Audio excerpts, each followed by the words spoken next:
In this video, I will show you how to transfer USDT from Tonkeeper to Binance. So we are assuming your Tonkeeper is open. If at all you have Tonkeeper and then you have the Toncoin in the Tonkeeper, but you want to transfer USDT, so what you have to do is simple. Make sure that you have USDT. So to turn your Toncoin into USDT, click on swap. When you click on swap button there, you'll be able to send or swap your Toncoin into USDT.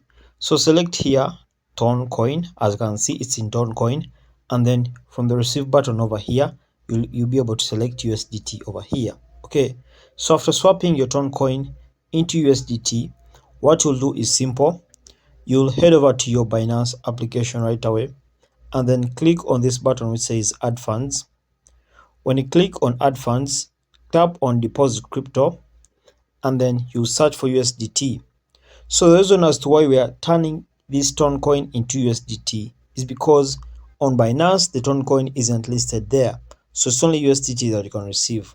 So click on USDT over here, and then select the address, and then copy this address over here. Make sure that network is TRC20 is better. After that, head back to your Toncoin or your Tonkeeper wallet, and then click on USDT, and then click on send. When you click on send, you can paste the address over here. After pasting the address, you can add another comment there, okay, and then click on continue, and you would have transferred your USDT to Binance. Okay, so guys, thanks for watching. We shall meet in the next video once again.